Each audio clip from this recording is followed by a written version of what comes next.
last week, Kyle Allen, a 14-game starter and another top-ranked quarterback prospect, elected to transfer. Uncertainty with the direction of Texas A&M's offense, the future of the offensive coaching staff, trust issues between the quarterbacks and coaching staff, and so much more led to both Murray and Allen's transferring. That sources are telling ESPN's Sam Kahn. Stephen A., what is going on here? Well, what's going on is that I think it started from day one, opening game of the season. You were playing mixed match with the quarterbacks. You didn't stick with one thing, which is what his MO has been. Stick with the quarterback unless injury or flagrantly inconsistent or bad play damages your ability to remain a starting quarterback. Then Kevin Sumlin will go in a different direction. In this particular instance, he opened the season going back and forth from opening tap. That was definitely a problem. Not to mention the fact that if you're a quarterback, particularly a top recruit at the quarterback position, one of the top, if not the top recruit in the nation, whether it's Murray or Allen, you're thinking along the lines that this is your program, this is supposed to be your team. And if you're going back and forth and then there's no commitment that's made as to what next season is going to look like, then you're looking at your future and saying this is not the place for you to be. You got to remember, this is one of the top ranked offenses nationally for years. Nevertheless, this year they were in the middle of the pack. Over the last two seasons or so, they've only won like 4 SEC games each season. That's a problem. And so when you look at it from that perspective, there's going to be questions about Kevin Sumlin's job security, that of his coaching staff, who's going to elect to stay or go elsewhere. And if you're a quarterback coming out of high school with incredible potential, you don't want to be a part of that mix early on. You want to go someplace else where you know you're going to be the man and there's going to be some degree of continuity. The one thing that I would say that makes this look even worse, Skip, and I can't wait to talk to Kevin Sumlin about it.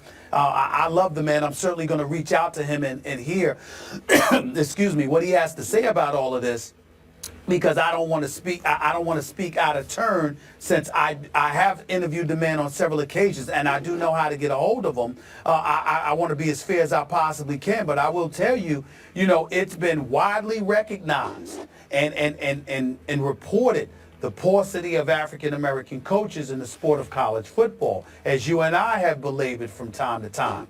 The fact that this is happening to his program, that is not a good look. This does not help African-American coaches. It's not good. It's bad. And I think that Kevin Sumlin, if he's not aware of it, he'd better become aware of it, because this is something that can damage it. We understand that at the very least, in the sport of college football, you got coaches that are looked at differently. There's more that's expected. And it's harder for black coaches to get those opportunities. And when you get those opportunities, you've got to make the most of it. In the case of the dude Ruffin at East Carolina, even when some would argue you have made at least a decent showing, it still ain't enough. You can still end up losing your job. So this is not a good look for Kevin Sumlin, to say the least. But we need to get to the bottom as to why that is. It's a troubling situation. And I'm glad we're talking about it, but it's disturbing to me that we need to talk about it, because I'm a Kevin Sumlin fan.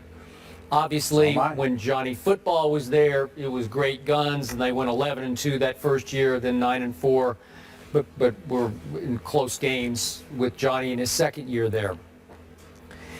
I heard so much about Kyler Murray coming out of high school. This is a mouthful I'm about to say. He managed to eclipse the legend of Johnny Football as a high school player in the state of Texas. I kept hearing from the great Avery Johnson, who, as we know, used to work here as our analyst at the network before he went back to Alabama. And his son, Avery's son, was the basketball star at the Dallas area high school, where Kyler Murray was the football star, winning 3 straight state championships. And he kept saying, "You're not going to believe, you're not going to believe." So I was waiting and hoping that Kyler Murray would start immediately as a pure freshman for Kevin Sumlin. Did not happen.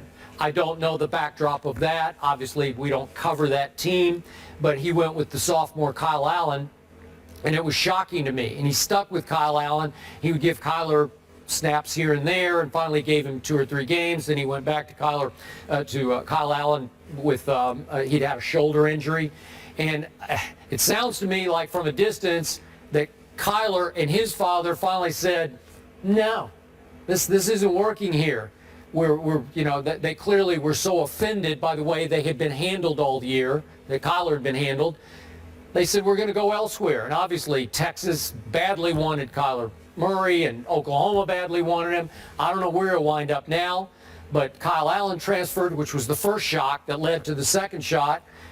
And now over the last, 4 years, they've lost 5 quarterbacks, 4 to transfer and 1 to baseball. It just doesn't look good from a distance. And I don't know what's going on, but it's not great for Kevin's, just his aura right now. It doesn't look so good. Yeah, from It a does man not. who won Coach of the Year twice in Conference USA at Houston, and then his first year, 2012, at Texas A&M. Last night, a little throwback Thursday from Kobe Bryant. Did you guys see him dunk? Is the Mamba back? That is the question. We'll react to that in just a bit. This is First Take. Stay here. The Mamba still has venom in those veins. Oh my goodness. I mean, this is unbelievable. You need to show him more respect. And you can say that nonsensical stuff and then to top that off, you're moody. I'm not joking, bro. 13, 2.5 no! The Mamba still has venom in those veins. Oh my goodness. When the tongue comes out, vintage Mamba. Kobe's first dunk of the season was a one-hand jam over the Rockets' Clint Capella last night. Stephen A., will we see a little more of this from Kobe on his farewell season? Hard to say because only Father Time knows. I can tell you that, again, when we saw one another, he was talking about coming up with maneuvers to work on his legs because his legs would be there 1 minute, it was going the next. That was the cause of all his problems. Now he's saying his legs are there. Over the last 16 games, he's averaging 18 points on 48.8% shooting with 5 rebounds and 4 assists in 29 minutes a game. I doubt he could keep that up, but if his legs are fresh, he could do anything that he's doing right now. So it's been impressive. Not the Lakers, him. He has lately started to look a little like Kobe Bryant, which is refreshing. But Stephen A., I'm going to say this again. It's still hard for me to believe that it's now so difficult for Kobe Bryant to dunk. I mean, he's not 47, he's 37. So I just can't get it through my head that this is a rare occurrence that he actually got up to dunk with one hand. I don't know. I don't get it. It just doesn't seem like his legs should be that shot yet. But apparently they are.